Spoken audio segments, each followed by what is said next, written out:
কিভাবে রক্ষা করবেন, কিভাবে করবেন? আমি 5টি করণীয়ের কথা বলছি। নাম্বার 1, একেবারে ছোটবেলা থেকে, বরং তারও আগে থেকে, মাতৃগর্ভ থেকে দুনিয়াতে যখন আসে তখন একটা দোয়া পড়তে হয়। বেশিরভাগ মানুষ জানে না।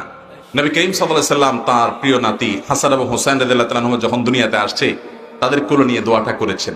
আল্লাহর কাছে শয়তান থেকে পানা চাইছেন, আল্লাহ ওর দুনিয়াতে সবচেয়ে বড় ইবলিস হলো তার সবচেয়ে বড় শত্রু। এই বাচ্চার শত্রু যেন তাকে ক্ষতিগ্রস্ত করতে না পারে, বিপদগামী করতে না পারে, জাহান্নামের দিকে নিয়ে যেতে না পারে। আপনার কাছে আমি আশ্রয় চাই, এই বাচ্চাটাকে আপনি সেভ রাখেন শয়তানের আক্রমণ থেকে। দেখেন, অভিভাবক ওই জন্ম থেকেই শুরু, বরং তারও আগে থেকে। একজন মানুষ, একজন সৎ স্ত্রী, একজন মহিলা, একজন সৎ স্বামী অন্বেষণ করবে, নেককার স্বামী অন্বেষণ করবে। কেন? কারণ হলো তার সন্তানরা যাতে দিনদার হয়। প্রথম পদক্ষেপ হবে, সন্তান যখন ছোটবেলায় বাচ্চা থাকবে তখন থেকে তাদেরকে শালীন পোশাকে অভ্যস্ত করতে হবে। আজকাল আমি ম্যাক্সিমাম পরিবারে দেখি মেয়ে সন্তান হয়তো 4 বছর, 5 বছর, 6 বছর বয়স, এদের তো এখনো পর্দা আসে না, ছোট মানুষ, কিন্তু তখন থেকে দেখা যায় এমন সব পোশাক আশাক কেনা হয় বাজারে, এমন সব পোশাক আশাক বেশিরভাগ ক্ষেত্রে পাওয়া যায় রেডিমেড, যেটাকে রীতিমতো অশ্লীল বলা যায়। বাচ্চার ক্ষেত্রে শ্লীল অশ্লীলের প্রশ্ন এতটা আসে না, কিন্তু সাধারণত এই একজন মেয়ে মানুষ অশ্লীল এবং নোংরা পোশাক যেগুলা পরে, বাচ্চাদের ক্ষেত্রে সে ধরনের পোশাক বেশিরভাগ রেডিমেড পাওয়া যায়। এই জন্য অর্ডার দিয়া একটা শালীন পোশাক বানান, একটু হাফ হাতা থাকে, অন্তত 3/4 থাকে, একটু ঢিলা ঢোলা থাকে। অনেক বাচ্চা মেয়েদেরকে দেখা যায় প্যান্ট এবং গেঞ্জি পরানো হচ্ছে, দেখতে বিশ্রী লাগে, বিশেষ করে যখন 6, 7, 8, 9 বছর বয়স হয়ে যায়। অনেক বাপমারা তাদের মানসিকভাবে তাদেরকে অশ্লীলতার চর্চায় বড় করে তুলছেন। সৌদি আরব থেকে আসার সময় পোশাক নিয়ে আসতেছে, এমন পোশাক যেটা রীতিমতো অসুন্দর এবং দৃষ্টিকটু। একটা মেয়ে, সে ছোটবেলা থেকে লাজুক হবে, পর্দানসীন হবে, তাকে সেভাবে আপনি পোশাক আশাক পরাবেন, সেভাবে তাকে আপনি নেকাবে অভ্যস্ত করবেন, উৎসাহ দিবেন, অনুপ্রেরণা দিবেন। ঠিক একই কথা ছেলের জন্য প্রযোজ্য, সুন্দর পোশাক আশাক পরাবেন। এতে তার মানসিকভাবে, সাইকোলজিক্যালি সে আস্তে আস্তে পর্দা পশিদা বুঝবে এবং এগুলোকে নিয়ে বড় হবে। 1 নাম্বার 2, ছোটবেলা থেকে নামাজের অভ্যাস করবেন, কারণ ইন্নাস সালাতা তানহা আনিল ফাহশাই, নামাজ মানুষকে অশ্লীল এবং অন্যায় কাজ থেকে বিরত রাখে। ছোটবেলা থেকে যদি বাচ্চাকে আপনি নামাজে অভ্যস্ত করেন, আপনি নিশ্চিত থাকতে পারেন ইনশাআল্লাহ ও অন্তত অমানুষ হবে না। আজ পর্যন্ত দেখাতে পারবেন না 5 ওয়াক্ত নামাজ, ফজর নামাজ সহ আদায় করে একজন যুবক আবার মাদকাসক্ত। দেখাতে পারবেন? একটা দেখাতে পারবেন না। এই মাদকাসক্তি থেকে যুবকদের, তরুণদের বাঁচানোর জন্য তাদেরকে কোরআনের ছায়া তুলে আনা, নামাজে অভ্যস্ত করার বিকল্প কিছু হতে পারে।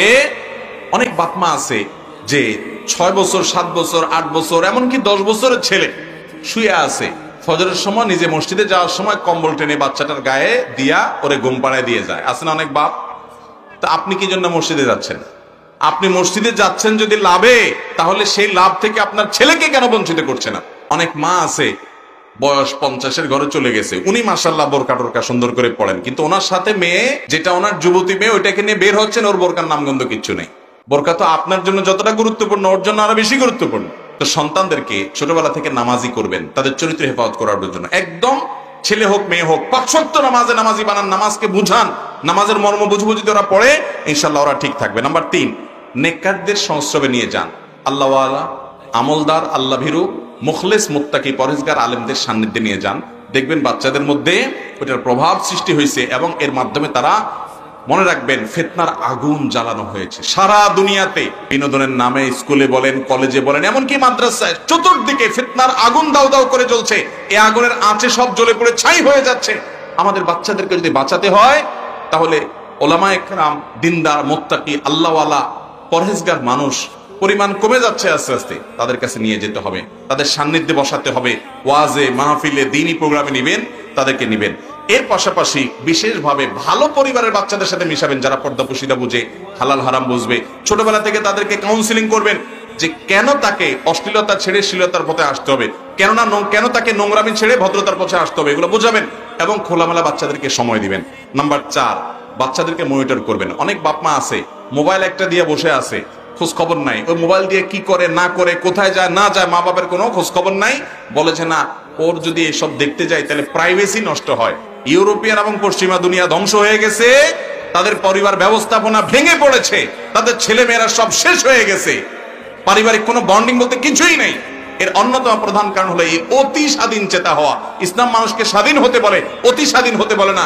একটা বাচ্চা পশ্চিমা দুনিয়াতে বাপ যদি তাকে জোর করে ধমক দেয়, তো প্রশাসন এসে, পুলিশ এসে হাজির হবে, বাপের হ্যান্ডকাপ করা জেলখানা নিয়ে যাবে, জোরে ধমক দিছে কেন বলেন?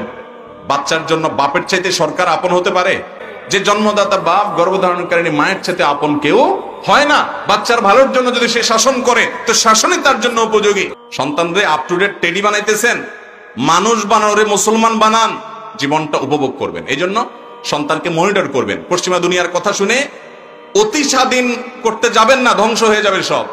বাচ্চা একসময় বুঝবে যে আমার বাপ, আমার মা আমাকে শাসন করেছে, কড়া করে দিয়েছে আমার ভালোর জন্য। এই জন্য তাদের মনিটর করবেন, যে তার কোথায় যায়, কার সাথে মিশে, মোবাইলে কি করে না করে মনিটর করবেন, ডিপ মনিটর। মাদ্রাসায় পড়ে, কেমনে জানে একটা মেয়ের সাথে সম্পর্ক, খুব বাজে একটা অবস্থা, সে এখন জীবন দিয়ে দিবে, হান করবে, তান করবে, বাড়ি থেকে চলে যাবে, এরকম একটা অবস্থা। যে কোনো ভাবে ওই আলেম সাহেব টের পেয়ে গেছে ছেলের এই অবস্থা হয়ে গেছে। আরে এত কড়াকড়ির পরে অবস্থা হয়ে গেছে, কি করবে?